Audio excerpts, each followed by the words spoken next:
Start with the background on chicken cock, since it's sitting on the table for everybody.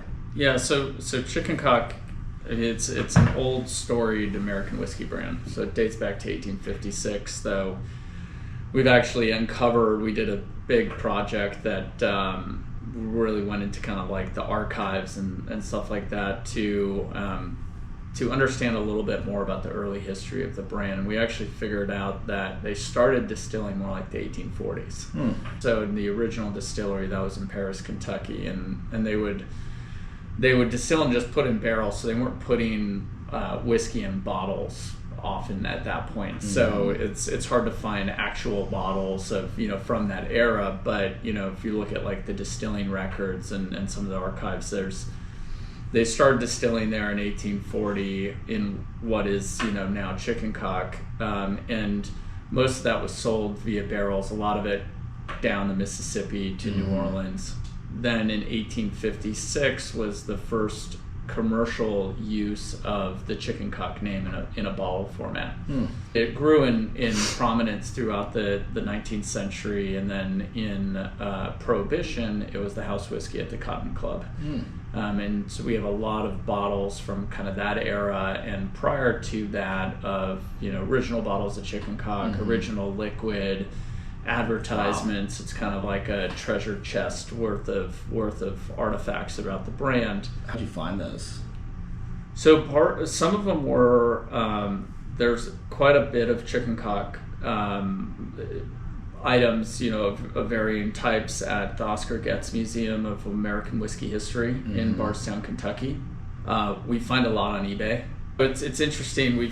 So when Prohibition started, people basically hoarded whatever they had. They'd put it behind false walls. They'd, they didn't know how long Prohibition was going to last. So the pre-Prohibition bottles that we have in kind of our possession, a lot of them were the result of people reaching out to us. In some cases, like, hey, I was renovating my grandfather's house. We knocked down a wall. We found like cases of, of booze. And that included chicken cock, and but yeah, it's constantly stuff is kind of reappearing, and so it's really cool. That's allowed us to really tap into that history in this process of resurrecting the brand. So the brand died off in the, let's call it 1950s, like a lot of American whiskey brands at that time, and was effectively a dormant brand for 40 years. And then I discovered the brand when I was doing research into the early days of distilling in the United States. And this was probably, let's call it 10 years ago. And first thing that jumped out to me was the name. That was intriguing.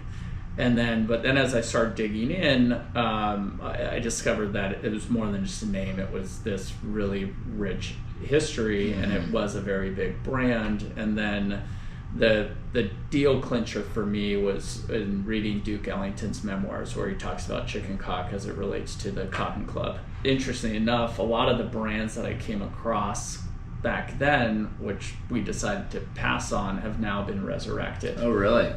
But what I found was, it's a combination, right? It's great to bring back something old, especially in a category like whiskey where heritage does matter. But just because it was old or existed 150 years ago doesn't make it necessarily worthy of resurrecting today. What jumped out at chicken cock was not just that it was old and had a unique name, but there was actually like real history there. There was a real distillery, there was a real story behind it. And so we had access to a lot of elements to bring back to life while also making it relevant to today. I've been in the spirit space for now close to 20 years. So that was definitely an advantage. And right before I discovered chicken cock, I had owned and then sold a brand called Boodle's Gin. That I acquired from Pernod Ricard and then sold to Proximo. And Boodle's is a really old brand. The gin. And it has cool history. It was like Winston Churchill's favorite gin. And gin is somewhat similar to whiskey in the view of heritage mattering. That got me really interested in finding other heritage brand opportunities to either restart growth on if it was still around, or just bring it back to life. And then that's what took me down the rabbit hole on American whiskey and led me to Chicken Cock. Wow. So you found the brand, you're resurrecting it.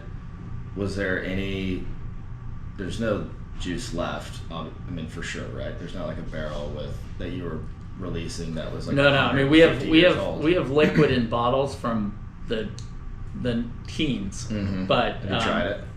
So we actually haven't opened up any of the pre-prohibition bottles. Yeah, they don't spoil though, do they? They don't spoil, but we've tried to do like analysis of it, and it's actually harder to do than I thought it would be. There was some specificity around kind of the original makeup of the whiskey, but what we had to do is we had to have kind of a multi-pronged approach where it was start laying down our own whiskey based on our formula, and then go out and find really interesting barrels that we can then kind of put our spin on around the limited releases. One example, so one of our projects with Goodwood was we gave them, after we finished bottling our bourbon, which had been laid down in new American white oak barrels, we then gave those barrels to them, which would include having just residual bourbon kind of in the barrel itself. They put beer into those barrels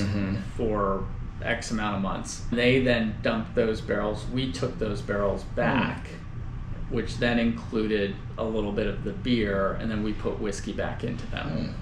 Those type of collaborations were really important because we were able to kind of have a cool marketing story that resulted in great liquid, especially amongst whiskey collectors, that they could really kind of get excited about. And that's how we built the base awareness for the brand through products like that, that we were then able to leverage as our everyday bourbon and rye and stuff like that were ready for market and were more scalable, nationally. Yeah, that's cool. Should we drink this? It's staring at me. Yeah.